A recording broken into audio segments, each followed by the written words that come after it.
দরুদ ইব্রাহিম এর বাহিরে, দরুদ ইব্রাহিম নামাজের বাহিরে পড়া যায় কিনা? হ্যাঁ, পড়া যাবে, কিন্তু সওয়াব কম। কারণ দরুদ ইব্রাহিমটা, এটার উরুদ কেন, ওয়াজহুল উরুদ কি? প্রত্যেকটা হাদিস, অনেক হাদিসের ওয়াজহুল উরুদ আছেন, যেমন কোরআনের অনেক আয়াতের সাবাবুল নুজুল আছে, তা হাদিসের কি সাবাবুল উরুদ।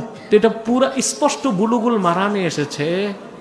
সাহাবায়ে কেরাম আল্লাহ রাসূল সাল্লাল্লাহু আলাইহি ওয়াসাল্লামকে জিজ্ঞেস করেছেন, কাইফা নুসাল্লি আলাইকা ফি সালাতিনা ইয়া রাসূলুল্লাহ সাল্লাল্লাহু আলাইহি ওয়াসাল্লাম, নামাজের মধ্যে কিভাবে আপনার উপর দরুদ পড়ব?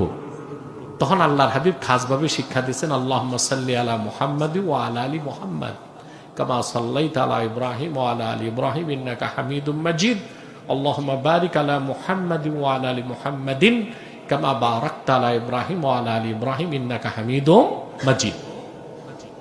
ঠিক না? আর এটার নাম দরুদ ইব্রাহিম না, এটার নাম সালাত ফিত তাশাহুদ, তাশাহুদের দরুদ। ফতোয়া স্বামীতে আসছে দরুদ ইব্রাহিম নাম, ওটা ওরফ হিসেবে ইবনে আবিদিন স্বামী উল্লেখ করছেন, হাদিসে তো নাই। হাদিসে তো আসছে সালাত ফিত তাশাহুদ। তাহলে এটা খাস না নামাজের জন্য? অন্য সময় পড়া যাবে, সওয়াব কম, কিন্তু এখানে শুধু দরুদ আছে, সালাম নাই। আল্লাহর নির্দেশ সাল্লু আলাইহি ওয়া সাল্লিমু তাসলিমা, শুধু দরুদ না, দরুদ সালাম। তো বলবেন নামাজে সালাম কই? আত্তাহিয়াতে আগে সালাম পড়ি, তারপরই দরুদ ইব্রাহিম পড়ি। বুঝলেন? পড়া যাবে, কিন্তু সওয়াব কম। সেই দরুদই পড়া উচিত যে দরুদের দরুদও আছে, সালাম আছে, এতে আল্লাহর নির্দেশ পুরা মানা হয়, সাল্লু আলাইহি ওয়া সাল্লিমু তাসলিমা। বুঝলেন? আরেকটা বিষয়, এই দরুদ ইব্রাহিম এটাকে যদি শ্রেষ্ঠ দরুদ বলা হয় নামাজের বাইরে, নামাজের ভিতরে না, তাহলে হাদিস পড়ার সময় ক্বালা রাসূলুল্লাহ সাল্লাল্লাহু আলাইহি ওয়াসাল্লাম পড়েন কেন? এটা তো দরুদ ইব্রাহিম না। পুরা দরুদটা পড়া দরকার না? দরুদ ইব্রাহিম কেন পড়ি না? আমরা পড়ি ক্বালা রাসূলুল্লাহ সাল্লাল্লাহু আলাইহি ওয়াসাল্লাম।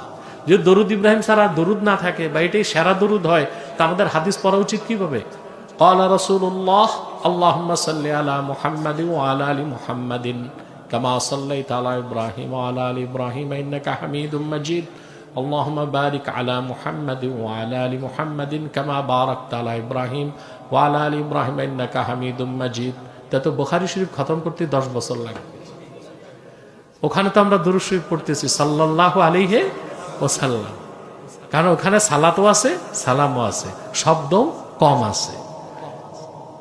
একদম কুতুবুস সিত্তা, সিয়াহ সিত্তা ও অন্যান্য হাদিসের কিতাব থেকে আমি 40টা সিগায় দরুদ শরীফ পাইছি।